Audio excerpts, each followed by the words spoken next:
Finale 2017. Et il y a des joueurs qui ont des sacrées choses à devoir régler. Ils ont tout à perdre. T'as qui là dans les mains?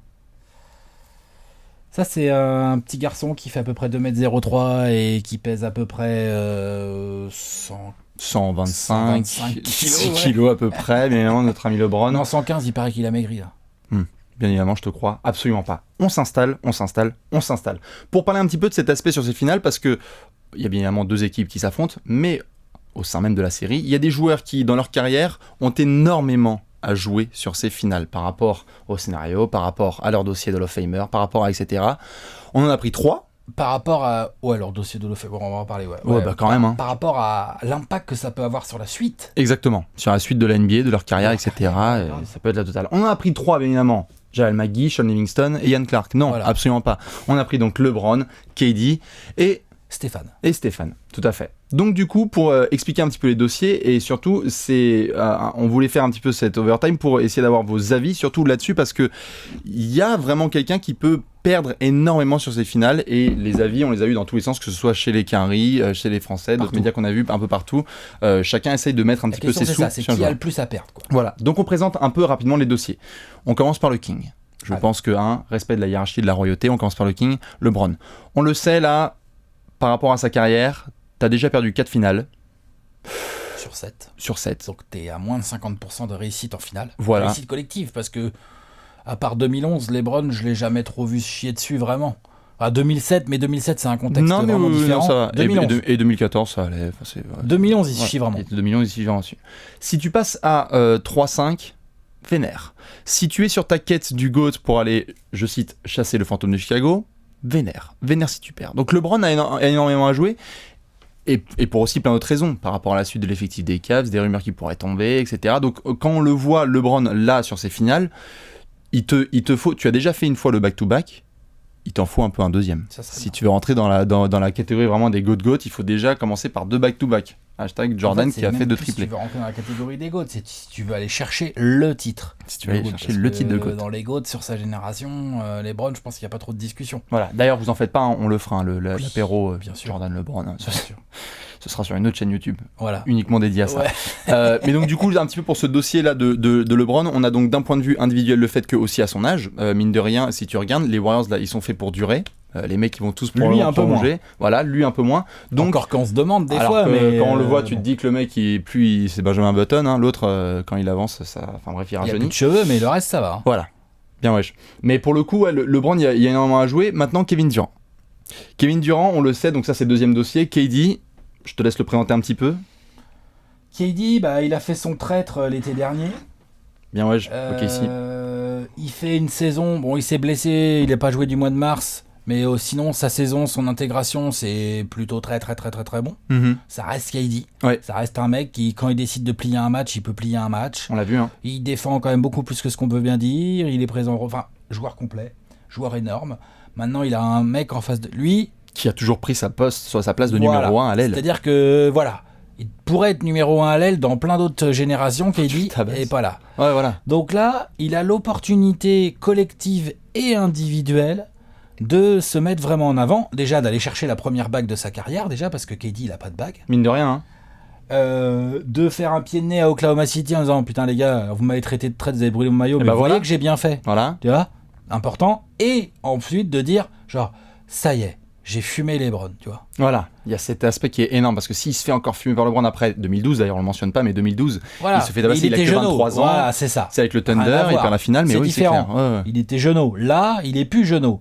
Là, il sait, il peut pas se choke, KD là. Non, tu peux pas. S'il commence à se choke, à shooter moins bien, à pas défendre comme il faut, à s'énerver ou j'en sais rien ou pas, ou à pas regarder quand Stephen Curry shoot des lancers, pour ne pas citer. Bref, voilà. Il a pas le droit. Il doit regarder LeBron droit dans les yeux, il doit lui rentrer dans la bouche et il doit contribuer à une victoire des Warriors. Tout à fait. Sinon, alors là, c'est vraiment en enfer, plonger en enfer. On va le tailler jusqu'à la nuit des temps. Zone de confort, ça va être très dur. Zone de confort, là, attention. Et d'ailleurs, ce sera absolument pas, comme on va en parler après par la suite, mais c'est absolument pas comparable avec ce qu'a pu faire LeBron en 2011, etc. Enfin, on va en parler, différent. Mais c'est très très différent. Et enfin, le troisième dossier, et là, c'est Steph. Et alors, Steph, on le sait, 2015 et 2016, les finales.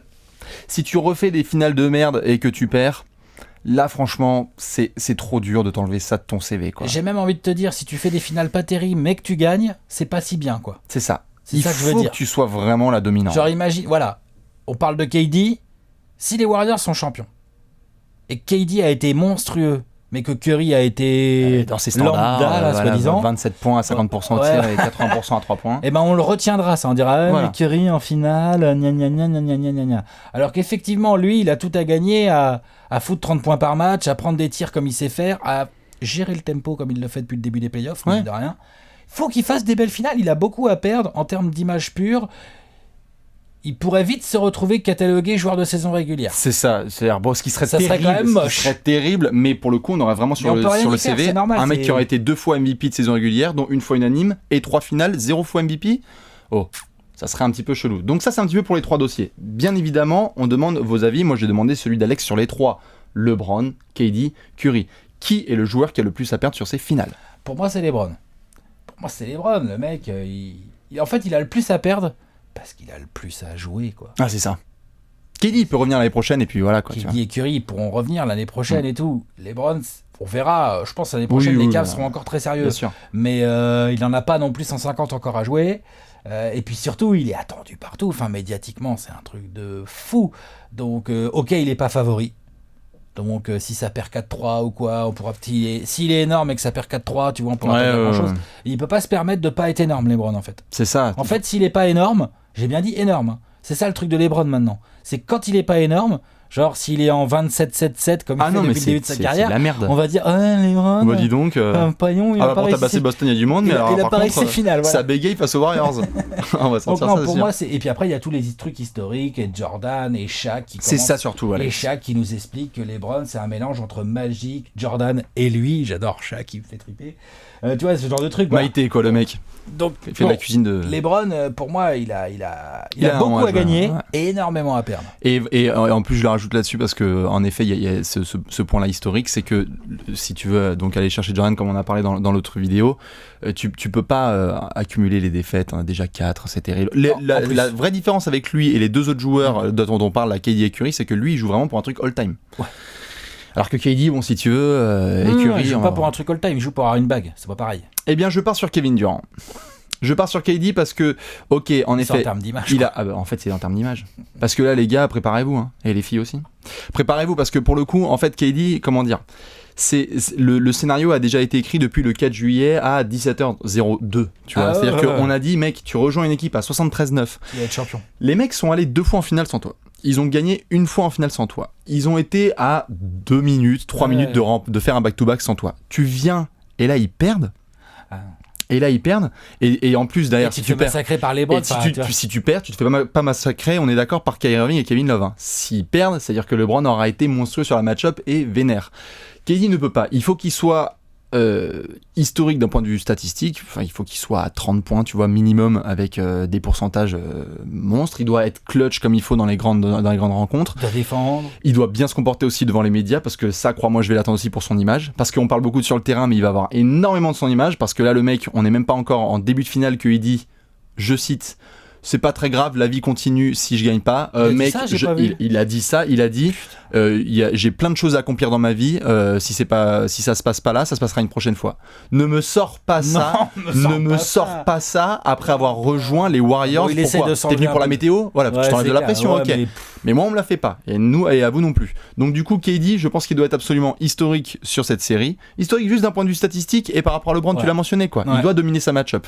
Et s'il fait ça en plus, ça va pouvoir lui permettre de nettoyer, parce que en dernier comparatif, on vient de mentionner l'histoire de LeBron en 2011. Quand LeBron en 2011 perd sa finale, on est là genre ok, bon, il a encore perdu Dallas, lol, un été de ouf d'ailleurs. On a envoyé des montages dans tous les sens, on se tapait des barres, on était là le Queen, le choke, on était là genre ok, le mec ne gagnera jamais de titre. Enfin bon, bref, après on a vu ce qu'il a fait, il a fait le doublé. Voilà, le mec après il a fermé toutes les bouches.